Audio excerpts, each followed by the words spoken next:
Welcome to the Fearless Female Entrepreneur. I'm your host, Katerina Kormas. This is a podcast for women who are ready to break free from the 9-to-5 and confidently create a blended life that feels free, fulfilling, and fully aligned. Here, we're all about building a lifestyle that fits you, combining business, career, family, passions, and purpose into one beautifully unboxed life. Through mindset shifts, inspiring stories, and real conversations, you'll learn to live and lead fearlessly. Tune in for solo episodes and interviews with women doing life and business their way, boldly, creatively, and without apology. If you're desiring time freedom, financial freedom, and the freedom to live with purpose, you are in the perfect place. Hello, lovelies. Happy New Year. I hope you all did what I did and unplugged for a little bit. I had to work my massage job over Christmas, but for once I took off for New Year's Eve and New Year's Day, and it was glorious. I loved every minute of it. On New Year's Day, I journaled for hours. I stayed in bed. It was lovely. I actually took myself away for New Year's Eve by myself. I went to downtown Austin to my favorite hotel. They actually left me this beautiful little note because I go there all the time. They left me some Prosecco, which I actually wound up not drinking. But I took myself to this really nice dinner, and I had a glass of wine and dessert. And then I went upstairs with all the intention of, looking outside because I had this gorgeous view of the lake, wall-to-wall windows overlooking the lake. I was going to journal and read and just set myself up for success for 2026. And instead, I fell asleep at 8:30. Then I heard the fireworks. I got up. I thought I had a view of the fireworks, but unfortunately they were on my side of the lake, so I didn't get to see them.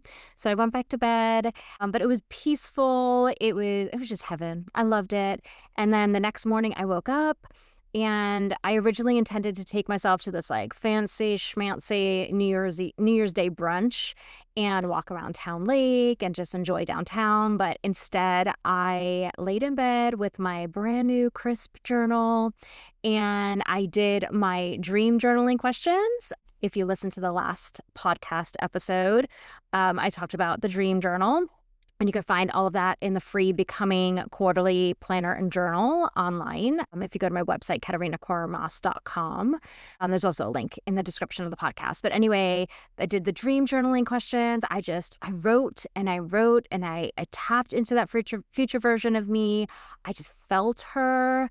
I dared to think like her and believe like her. I asked myself what I dared to do in 2026. And I told myself, I thought about it as if this was my last year on earth, what do I want to go after? What was I willing to dare to dream and envision and take action towards? I don't think we actually give ourselves that not pressure. I don't want to say we put pressure on ourselves, but that urgency to really go out after our dreams, because we don't know what the next year brings, 2 years, 3 years, right?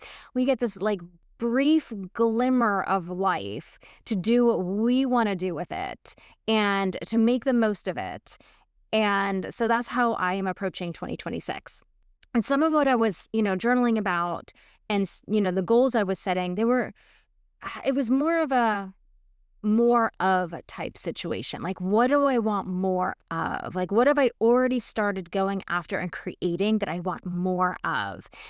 Taking my personal fitness training to the next level, or even my health journey to the next level, being an advocate for myself with my doctors. And, so some of those goals were really more of what I started creating. Other things were just about going all in and daring myself to be consistent with this podcast and actually promoting it, which I don't do that often. If you're on my email list, you're basically who I'm promoting to. And that was a big one for me. And I think I shared this recently. There was a big dream that I put down.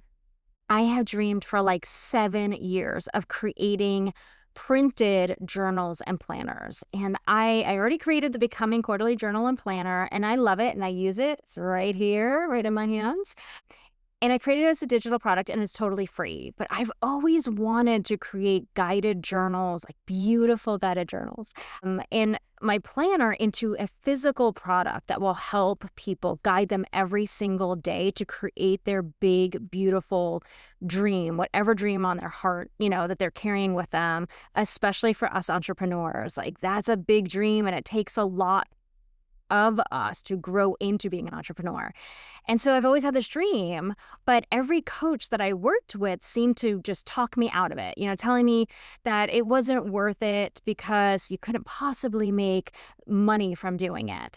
So I just dreamed about it. When I say every single day, I mean every single day. I looked at my planners and my journals and I thought, oh, I would love to have this in a physical. Like I want it. I want it in an A4, A5, whatever size, whatever little thing that I just like think if I'm journaling, this is what I want. I just knew in my heart that it could help people, but I kept that in my mind, right? And I kept all the doubts and fears and everything everybody ever told me about it, kind of like was my filter on making a decision and taking action. And so I didn't. And the good thing about 2025 is that I really stepped into this, like, I don't give a fuck era. I don't care anymore. I'm just going to do it. I realized I'm not those people that were the naysayers of my dream or, those people that will talk someone out of their desire, what's on their heart. Who knows why they gave me that advice? Maybe they tried and it didn't work out for them. Maybe they were too afraid to try. Maybe they couldn't understand my vision and what I saw from my life and what I wanted. Maybe they really were all about, big bang for your buck, which I know it's not the most lucrative adventure, but that's not why I'm doing it. That's not why it's on my heart. This big goal that I'm leading in 2026 with, it isn't about the money. And I feel like this is the one thing I've had a trouble with the entrepreneurial journey is so many people talk about the money. And I realized going back, 10 years when I became a coach, I didn't become a coach for the money. I became a coach because I wanted to help people. A coach made such a big difference in my life. That's what I wanted. I wanted that lifestyle too, right? And I'm going to do a podcast episode about this, but my vision of a coach wasn't what it is right now about, make $10,000 a month. That's not it, right? Me, I'm about the passion and the purpose. And I just light up when my clients, like, they held on, they were on the sidelines for so long. And there's a few little switches we make, right? Snap of the finger, quick shifts, and they're on and they're going and they're doing their thing and they're creating their beautiful life. That's why I do what I do. So creating these journals and planners isn't about the money. It's about what I want to create in this world. And I can picture myself holding my journals in my hand. I know what it feels like. For me, it's about how I envision those planners and those journals making an impact, how somebody else will buy my journal and they'll use it every day. And then they'll become who they deeply desire to become. In a way, creating a line of the quarterly journals and the planners and other soul shifting resources has been kind of like the missing piece to my future vision that I have for myself. I could see all these other things and I could see myself coaching, but there was something else. And I love being a coach and I want to always coach women, but I'm the girl that journals and almost every day, right? I use my planner, my journals almost every single day.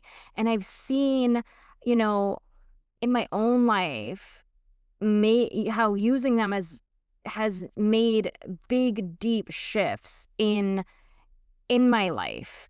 And I become the person that dared to be more self-aware. And that's what I want to bring to other women, helping them make those deep shifts in their life, those big transformations by daring to be self-aware and being open to seeing things differently. And I know the impact that has on actually making those big transformations, those starting that business, changing careers, going out after relationships, moving across the world, whatever it is, I've seen the impact. So All that to say is there I was on New Year's Day filling out an actual application for print school. There's a planner I used to use years ago before I created my own. And she creates it's a beautiful, beautiful planner. And she created a print school to show you the exact steps. And I just knew as soon as Instagram read my mind and showed me in the algorithm this ad for print school that I needed to do it. So there was New Year's Day setting the first goal of the year. I invested the money. It's a 2-year program, which is so amazing because you normally don't get that, right? You only get it like you have 3 months to finish the school. I invested the money into learning how to create the most beautiful journals and planners and learning from somebody that's done it, that knows how to work with printers and knows how to choose paper and knows about the design of it and everything. And it felt good to be learning from somebody that I used to use her planner. So there it was. I did. I chose my big, huge yearly goal for the year. And this year I'm going to create that beautiful journal. I basically created it already because it's already in the quarterly journal and planner. But I'm going to do podcast episodes and Instagram reels and just share my progress along the way because I know it's going to be hard. I know that I am going to have challenges and I'm going to face fears and doubts that are going to creep up and threaten my progress. So I'm going to show up here and be raw and vulnerable and show you all the process of it and how I work through my own fears and doubts so that I can keep going. And believe me, I have a lot. I'm like, who's going to buy these? What if because you have to buy like 300 to 500 up front. Like, what if I buy 300 journals and nobody buys them? One of my worst fears. But I'm going to do it anyway. If it's beneficial for me, it's going to be beneficial for other people. And I just have to believe that. So anyway, I know a lot of people have mixed feelings about resolutions. I have this theory, and I'm not to say that this is the true for everybody, but I do have a theory that most people that aren't fans of resolutions feel that way because of all the failed attempts or not seeing things actually materialize into something in their timeline, right? And by the end of this year, all this magical stuff is going to happen. And listen to me first before you're like, well, Katerina, they don't work, whatever. But wait a second. Follow me along. When you believe something so deeply and you stay committed, then you can make changes. You can make that dream a reality. You can see your goals achieved. But most people aim big. And I am totally here for that. But a lot of people don't leave room to grow into their dream, right? We can put deadlines on a lot of things and say, well, I'm going to do it by here, but we still have to grow into it. And we might not grow into it in that time. Not all the pieces might not be put into place in that timeline. And so I think a lot of people think they need to see the jump from where they are now to where they desire to be so quickly, right? Overnight success. But that's not how life works. And that's never how life has worked for most of us in anything we've went out and achieved. It's a transformation and an evolution. And if you don't leave room for the process, you're just going to feel defeated and feel like hey, look at me. I never pull through for myself. I never see, pull through and see the results for my, goals and dreams. I'm never consistent with showing up.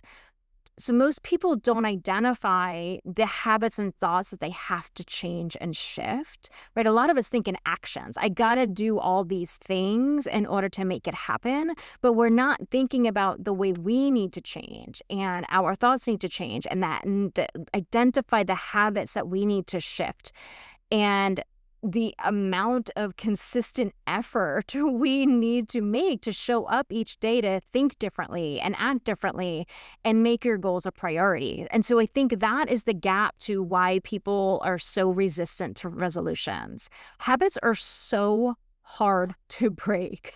Getting out of your comfort zone is hard. It takes so much energy and effort, and it's not a character flaw. You have to actually get past who you are now.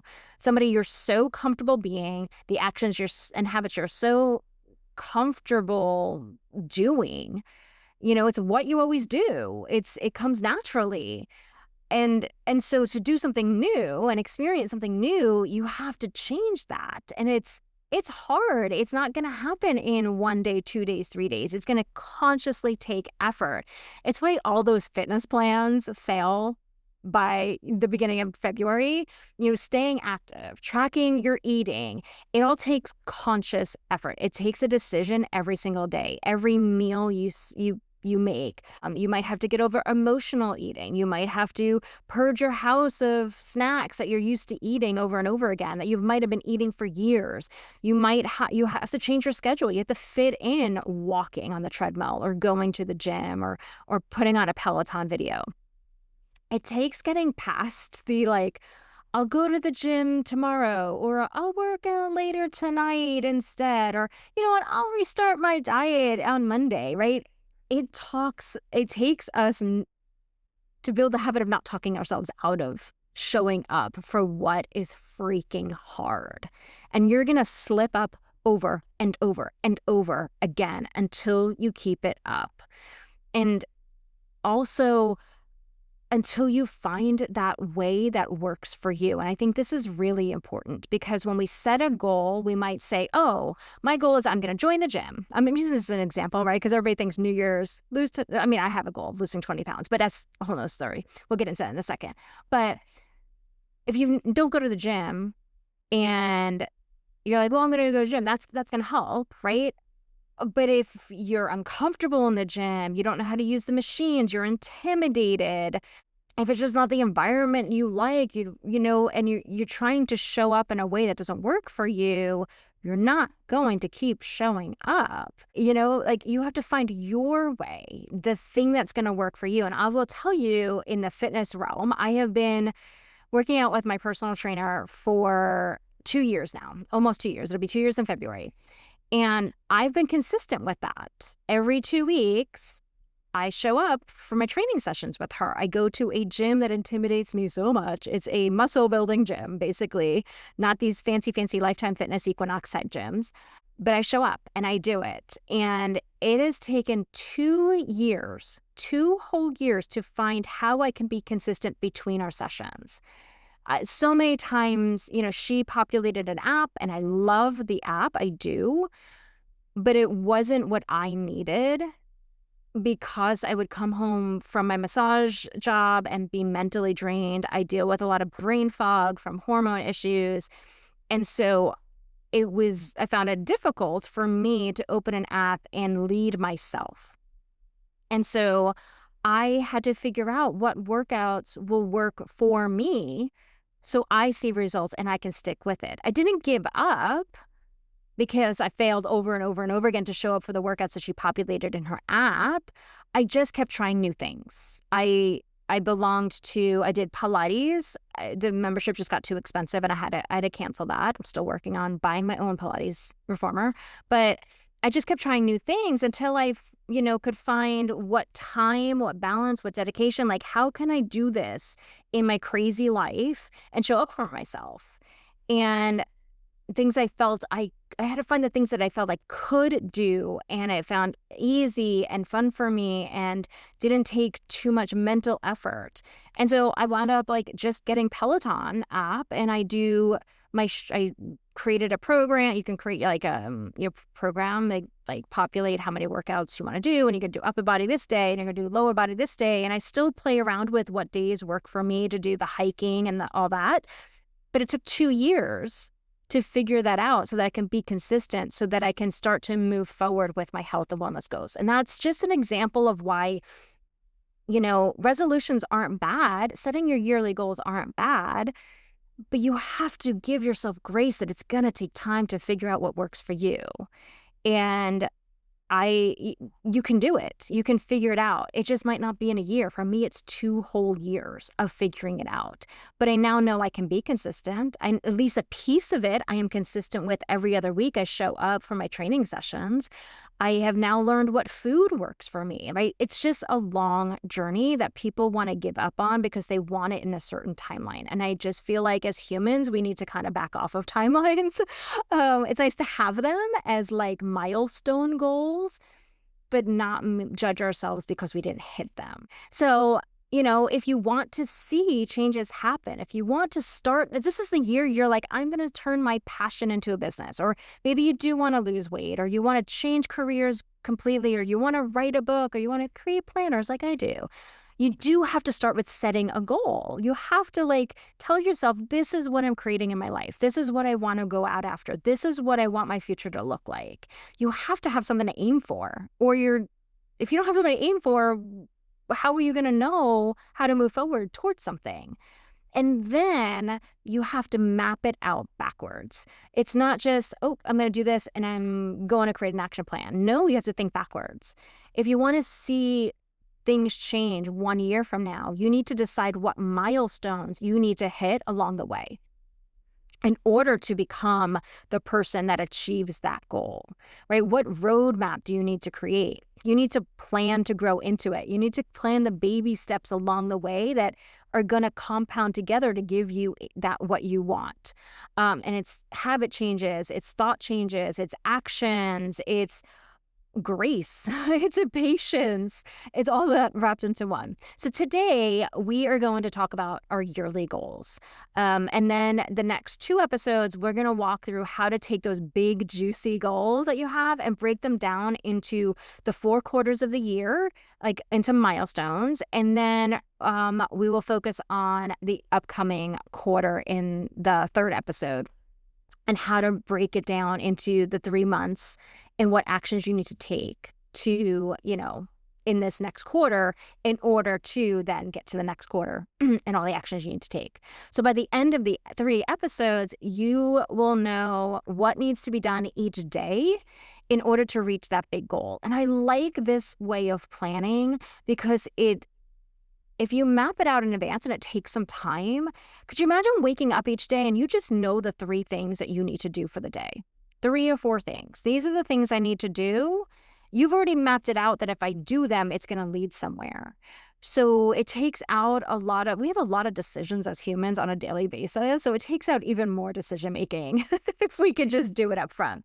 So yeah, at the end of those, you're going to know what needs to be done each day, but not just the actions. We're going to talk about the mindset that you need to lead with as well. And that's all in the free Becoming quarterly journal and planner. It is combined. So every day you're going to do a little mindset work as well as, and it's repetitive over and over and over again, right? Same pages, same journaling every day, but you're going to see how the way you're journaling and the way you're leading yourself in your thoughts is going to, you're going to shift leaps and bounds so quickly because you're not getting in your own way. So let's jump into your yearly goals. And I like to use the wheel of life to decide my yearly goals. So if you're not familiar with the wheel of life, you can Google it. It's literally a circle. And there's 8 quadrants of the circle. And you can download, there's actually a worksheet. You can find plenty of free ones. You don't have to pay for them. Just Google Wheel of Life, free download. And I like to use it to choose my buckets of goals. And so that you're creating a well-rounded goal plan that's not just all focused on your business that you're building or all focused on your relationships. You're trying to build a whole vision for your life. So you want, there are areas of your life you want to set goals on so that you're growing in each area and you're becoming well-rounded in growing into who you want to become. So usually the 8 categories are relationships, career, health, finances, spirituality, leisure activities, social and personal growth. And then on the wheel of life, you would circle in, there's little lines that indicate, it's like a rating system, 1 to 10, right? 1 is being not so happy with that area of your life, and 10 being this is the best area of my life. We're well-rounded beings. I want you to remember that. So you really want to, your goal for the year is to enhance all areas of your life. There might be some that just need a little bit more TLC this year or are a little bit more of a priority for you this year. So for me, for this year, I chose career and basically business, health, finances, and relationships. Those are the areas that I feel like this year are a priority. It doesn't mean I don't have other goals around meditating and things like that for my spirituality. but these are the most important for me. And like my relationship goal also helps with my social and my leisure activity goals. So it's all kind of works together. They kind of all mesh together. So I have a few business related goals. I have a really big relationship goal, kind of a moderate financial goal, and a very big health goal. And I usually guide my clients to choose 6 goals for the year. And that's doable, right? You don't want to choose too many. And throughout the year, they're not all going to be a priority. You're going to kind of take baby steps with each of them. And some months you're going to spend more time in your business, and other months you're going to spend more time in your dating, right? Life ebbs and flows. There are 2 things to think about when it comes to setting your goals. And before you set your goals, I want you to think about these 2 things. You know, you hear this all the time, right? You want to set SMART goals. So specific, measurable, attainable, relevant, and time-based, right? So you want to know exactly what you want. You want a way to measure it, measure your success, something that's attainable. If it's too big and daunting, you'll lose your momentum. And relevant this is where your why is going to come in, and time-based, being very specific on when you want to achieve it by. But I will say this, don't get too hung up on the deadline because, right, you have to grow into it, and it might just take a little longer. It's about growing. It's about getting closer to it, not necessarily attaining it. The second thing that you kind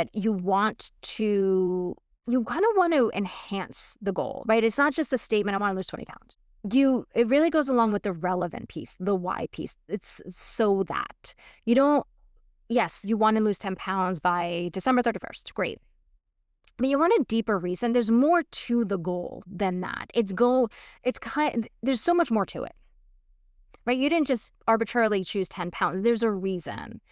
And you want to know how it will make you feel, what experience it'll give you, how it will enhance your life. And so when you're writing your goals, make sure that you're identifying those things. There's a difference between that goal that says, I want to start my business and make $5,000 by March 31st, and a goal that states, I want to start my business using my passion and talent for knitting by teaching 10 women how to knit a pair of socks by March 31st. And then taking it deeper and being like, this will allow me to. Think about the way it's going to enhance your life and bring you closer to who you desire to be. What more does it entail? It's not just about losing weight. It's about dropping, for me, right? Kind of like to me, for me, but dropping your stress level, overcoming emotional eating, feeling more energized, moving more, feeling more confident in your own body, right? There's so much deeper. There's such a deeper experience that you're going to get. It's not just about losing 10 pounds, right? It's not about the goal to be in a romantic, supportive relationship. It's about being more confident, being you, being open to being loved, getting out and dating yourself, and being more social and experiencing life with somebody, enhancing life with somebody. There's something deeper than just your goal. So yes, SMART goals are great, and start with a SMART goal, but also identify what else that goal is going to give you. Kind of like sub goals that round out the big goal. So for me, like one of my goals is to hit 2,500 subscribers on my podcast. It's not that I haven't taken my podcast seriously over the years, but it is now I find it just the easiest way to share my knowledge, share my thoughts, connect with the community. And it's a great goal, right? 2,500 subscribers, but it's also about building confidence and having people listen to my podcast. That is a big one for me. I think I subconsciously don't want all the people to listen to my podcast because I'm afraid of judgment, but I want to be okay with that. I want to be able to help as many people as I can and motivate and inspire. And if I can give one tip that changes somebody's life, oh my gosh, that's my life is worth it, right? I want to be more consistent in blocking out time for this passion project, right? That's a growth piece for me. I want to follow through on what I say I'm going to do by putting out a podcast every week. I want to overcome the fear that what I have to say is silly or unimportant. So yes, I want the subscribers, but there's some personal growth that a desire underneath that goal that it's going to give me. It's not just about the goal, it's about what the goal is going to give you in the overall vision for your life, the way you want to live and feel and who you want to become. So today, really sit down and reflect on the goals you really want to strive for and grow into this year. Again, that's the piece. It's growing into it, not just goals because you should want them. Do not make sure you're not putting those down, right? It's something you should want deep down. Like my goal of printing planners and journals, whether people say I can't, right? I'm going to do it despite what they say. Don't put it down because it's going to solve a problem. Put the dream and the goals down that you really, really, really want, and make sure those goals are the top 6 goals that are going to shape your life and business into what you want it to look like, right? Those goals that you ever read that book, The One Thing, and it's like, I don't remember the saying, but basically the idea is if you did this one thing, it would make everything else less important, like or unnecessary at all. Like you want to choose those things. Like if I achieve these things, all those little things I worry about won't matter anymore because will have built this well-rounded life for myself. And remember, they are this year's goals, not 10 years from now, not 5 years from now.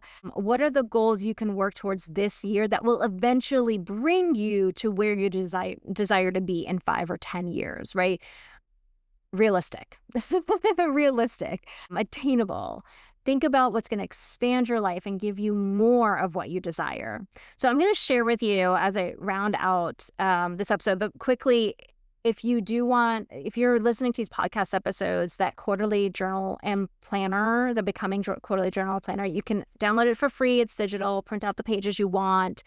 It'll help guide you. And then you will have something to go back to and look at your yearly goals every quarter just to revisit. But yeah, and then you can also open it and use it on like good notes, I think they're called, noteworthy, where you can use it on your iPad, see how little I know about technology, but you can also do that as well. So I'm going to share my 6 goals for you this year. One, so we can hold each other accountable, but I want to share how I thought about my goals. So I do want to lose 20 pounds. I have some hormonal issues, autoimmune disease. It's been a rough 10 years of gaining weight and kind of uphill battle. So this goal is so much deeper than just that number on the scale. And I also know in my mind, I might wind up losing weight, but the weight might not change, right? It's not really about the number. It's just I don't really have a way of measuring how I want my body to look. So I just say that. But it's about getting stronger. It's protecting my bones and joints as I get older, functionally being able to, lift heavy things and climb stairs without getting winded. I want to reduce my stress. And a part of losing weight is staying calm and keeping your body out of fight or flight mode, improving my sleep, eating clean and foods that align with my body, moving more, getting outside more, doing more exercises that I want to do. That's my first goal, right? Well-rounded, not just about the number on the scale.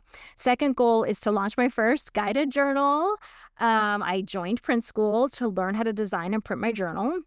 So I, found a way, like something that's exciting. I'm loving the modules. This is a goal that I'm finally going out after that's been on my heart for 7 years. It's about proving to myself that I can do it. It's about bringing something to women that I truly believe in and that can make such a big impact on their life. And it's about making my passion more of my life. I want to do more things that I'm passionate about. My third goal is to be in a relationship with a handsome, supportive, successful, intelligent, emotionally available, financially abundant man. But it's more than just about the relationship. The road to get there means that I need to date myself. So each month I have money set aside to go on dates with myself. So it might be getting a hotel downtown and spending time downtown. It might just be taking myself out to dinner. It might be, going for a hike. It might be, whatever. I don't know yet. just fun date nights. I'm going to the movies, whatever it is, getting myself out and about and dressing up and feeling good. It's about me going out and networking and socializing more, about feeling confident being seen and noticed and talked to, because I am such an introvert and I get socially awkward and nervous. And I have to dare to allow someone to love me for who I am. And that's really hard for me. So this is a year for growth, that allowing a relationship in, it's going to be me growing into that. My fourth goal is to hit the 2,500 subscribers on my podcast, like I told you about. So again, this is me daring myself to show up more, doing something that I love. It's about setting boundaries of the time I set aside to create each episode so that I can actually record it. It's, to believe that what I share can help someone. It is me, this goal is to help me step into the belief that there are 2,500 women out there that want to listen in and learn and take something away to better their own life and business, and not feel alone on this crazy entrepreneurial journey. It means I have to learn marketing and be committed and intentional. And that's, getting outside my comfort zone. My fifth goal is a savings goal that I'll keep private, but it means setting a very strict budget. I already downloaded an old school fancy smancy detailed spreadsheet, and I'm tracking every single penny that goes out and comes in, plus my debt payoff. This is about setting myself up for success in the future, but also creating a cushy safety net for myself so I can teach my body not to constantly be in fight or flight mode around finances. I'm teaching my body, after years of living in the negative in my checking account or paycheck to paycheck, that I can create safety for myself, that I can finally breathe and I can do this life and survive and thrive, and it's okay. So much more than just a savings goal. It's giving me so much more growth for myself. And the final goal for this year is to travel, or like planned time away from myself. And it's nothing wild this year. This isn't the year I'm going to go to Greece, which I want to go back to Greece to visit my family. But I'm going to go on a cruise with my family. I'm going to continue to book rooms in downtown Austin, where I eventually want to move to. I want to go back to that Sage Hill Inn and Spa that I spent, Thanksgiving at this year, and go again, like make that once a year kind of pilgrimage or whatever, just to for soul healing. I want to visit my family multiple times a year. I miss seeing my parents, my niece and nephew, my dad. Basically, I've only been seeing my dad once a year, and I want to see him more often. I just spent so many years not having the funds or time to do the things I want to for myself, and I want to make sure that becomes part of my life each year, that I'm doing something for me, and I want that to become a part of who I am. So as you can see, these goals they aren't big, lofty goals, right? But they are all leading to some kind of growth, plus molding my life to who I want to become in 5-10 years. They're not arbitrary or superficial, or because I should want them. They're deeper than that. And our goals should always be about the journey of what we want to create for ourselves and our evolution and what comes next. Like, this is our life. I think a lot of us haven't really lived it as if we're the creators of our life. A lot of times we let life lead us and not realize that every decision we make can be molding where we want to go in the future. So as I said in my last podcast, you have arrived where you are now. Everything you've been through has gotten you to this moment, but now you get to decide the next goals to aim for what will shape where you desire to go, what that business looks like, what that relationship looks like, what that lifestyle looks like. That's all in your hands, and you get to decide right now by those 6 yearly goals for this year where your priorities are, what's going to bring you, the biggest impact, the biggest transformations, both internally and externally. So, okay, your turn. Grab your free Becoming Quarterly Planner and Journal. There's a link in the podcast description. You can go to my website at katarinakormas.com /free resources, I think it is, or click on the menu tab that says free resources, and it's right at the top there, and start mapping out your yearly goals. And then email me at hello@katarinakormas.com, or pop over to Instagram and DM me and let me know what your goals are, and let's keep each other accountable. I will keep you accountable. If you email me or you DM me, I will be checking in. on your goals, I promise you. Anyway, thank you for joining me today, and I will see you all next time where we'll go through breaking these down into quarterly goals. All right. Have a good one. Bye.